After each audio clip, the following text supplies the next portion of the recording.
সড়কে দুর্ঘটনার গম্ভীর আলোচনা আপনারা শুনেছেন। এই প্রকল্পের যিনি প্রধান তিনি কিন্তু এটি তুলে ধরেছেন। কিন্তু আমাদের এই কথাগুলি সবসময়ের জন্য এই অডিটোরিয়ামে হয়, জনগণকে সচেতন করবার জন্য অথবা এই পরিবহন সেক্টরে যারা যুক্ত আছে তাদেরকে ক্রমান্বিতভাবে এই প্রকল্পে এবং এই রকমের একটা বিপর্যয় থেকে দেশকে বাঁচানোর জন্য সম্পৃক্ততা কম হয়। এখানে যা বলা হচ্ছে আমার মনে হয় যারা উপস্থিত আছেন তারা আমরা সবাই সচেতন, কম বেশি জানি, কিন্তু এই মেসেজগুলি যেতে হবে হচ্ছে দুর্ঘটনার যারা শিকার হন। আমাকে যদি বলেন সড়ক দুর্ঘটনার 5টি কারণ আমার কাছে মনে হয়েছে, এত গবেষণার কোনো প্রয়োজন আছে বলে আমি মনে করি না। ফিটনেসবিহীন যানবাহন,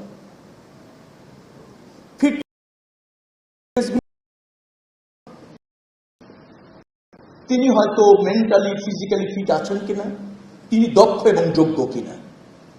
আমার জানা মতো অনেক ড্রাইভার বাংলাদেশে হয়েছেন, অধিকাংশ ড্রাইভার হয়েছেন পরিবহনে থাকতে থাকতে। একসময় হেল্পার ছিলেন, পর্যায়ক্রমে স্টিয়ারিং ধরতে ধরতে তিনি ড্রাইভার হয়ে গিয়েছেন। তিনি গাড়ি চালানো যা বোঝেন, হাইওয়েতে বা সড়কে কি বিধি মেনে, কি নিয়ম মেনে গাড়িটা চালাতে হয় সেটা কতটুকু জানেন সেটা সন্দেহ আছে। কিন্তু এই প্রকল্পে তার প্রশিক্ষণের ব্যবস্থা করা হয়েছে। তাকে আবার শারীরিকভাবে ফিট কিনা সে ব্যাপারে এই প্রকল্পের মধ্যে আপনার কাজ রয়েছে, সেটা করা হচ্ছে। আরেকটা হচ্ছে জনসচেতনতার অভাব। আমরা যখন সড়ক পার হই, বাজার এলাকায়, আমাদের হাইওয়ের পাশে অনেক বাজার আছে, স্কুল আছে, কলেজ আছে, সাময়িক বাজারও আছে, আবার ধরেন একবার বিদ্যমান বাজার আছে। আমরা জনগণ যারা হয় রাস্তা পার হওয়ার সময় ডানে এবং বায়ে তাকে তিনি একটা মেজারমেন্ট করে ফেলেন যে যতটুকু দূরে গাড়িটা আছে তিনি নিরাপদে হয়তো দৌড় দিয়ে অথবা জোরে হেঁটে পার হয়ে যেতে পারবেন। এই মানসিকতা আমাদের জনগণের মধ্যে আছে। পাশে ওভারপাস আছে, যাচ্ছেন না, পার হচ্ছেন না, উঠতে চাইছেন না, তার মানে হচ্ছে জনসচেতনতার অভাব আছে। আরেকটা আছে সীমাহীন গতি, অনিয়ন্ত্রিত গতি, আছেন হেলমেট ব্যবহার না করার প্রবণতা। এই কয়েকটি কাজ যদি আমরা করাতে পারি এই প্রকল্পের মাধ্যমে তাহলে এই প্রকল্প সার্থক। এবং আমাদের যে অঙ্গীকার রয়েছে 2030 সালের মধ্যে এই 5000-এর কাছাকাছি লোক প্রতি বছর জীবন দিচ্ছে, তা অর্ধেকে হ্রাস করা, তাহলে সেটা সম্ভব হবে। এই মুহূর্তে আমাদের প্রয়োজন রয়েছে একটা কম্প্রিহেনসিভ নিরাপদ সড়ক আইন, যেটা আমরা 2027 সালের ডিসেম্বরের মধ্যে করতে চাই। তো একই সাথে যদি ড্রাইভারদের প্রশিক্ষণ দেওয়া যায়, এর আগে আমরা যেটা নিশ্চিত করেছি, বিআরটি এর চেয়ারম্যান এখানে আছেন, যে বাসের বয়স আয়ুষ্কাল 20 বছর আমরা নির্ধারণ করেছি, ট্রাক 25 বছর এটা আমরা নির্ধারণ করেছি। আমরা ইতিমধ্যে স্ক্রাব এবং রিসাইক্লিংয়ের একটা নীতিমালা চূড়ান্ত করেছি, কার্যকর করতে চলেছি। আমরা ডাম্পিং স্টেশন করছি, ফিটনেসবিহীন গাড়ি সেখানে গিয়ে নিয়ে যেতে চাই এবং রিসাইক্লিং করতে চাই এবং স্ক্রাবিংয়ে নিয়ে যেতে চাই। এটা ছিল না, এই সরকার করেছে।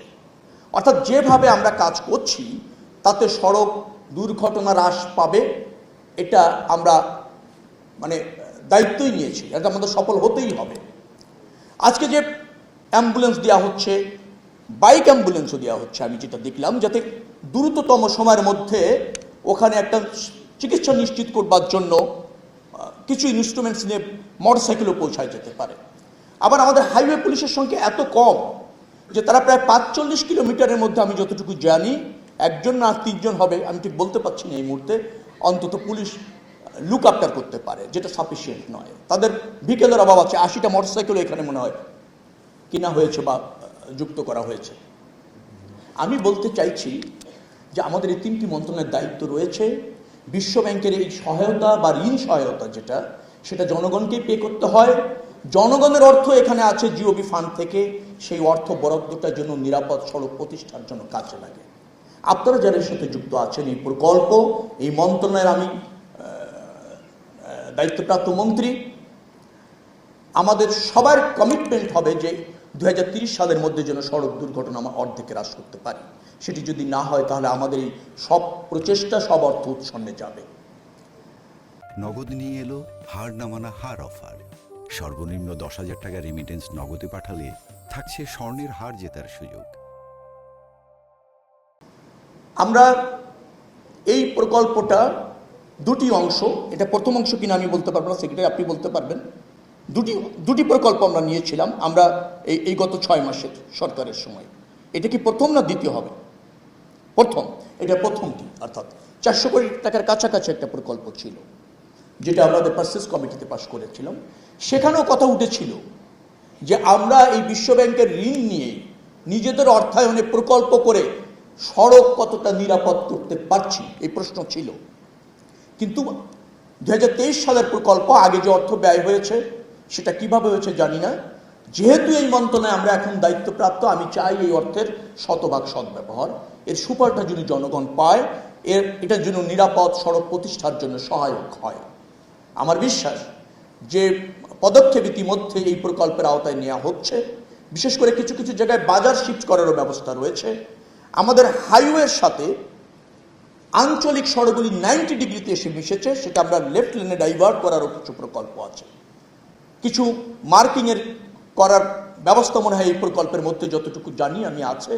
কিন্তু সমস্যাটা হচ্ছে কোনো মার্কিংই জনগণ মানে না যদি না আপনি তার কাছে গিয়ে তার জীবনের গতি, রাস্তার ব্যবস্থাপনাটা সম্পর্কে সচেতন না করেন। জনগণ যখন তার মতো করে রাস্তা পার হতে চায়, রাস্তায় চলাচল করতে চায়, নিয়ম নীতির তোয়াক্কা করতে বাধ্য করা যায় না, তখন কিন্তু সড়ক দুর্ঘটনা নিয়ন্ত্রণ করা কঠিন। আমরা আইন প্রয়োগ করব, অ্যাট দ্য সেম টাইম জনগণকে সচেতন করব। এটা হচ্ছে আমাদের মূল লক্ষ্য হবে।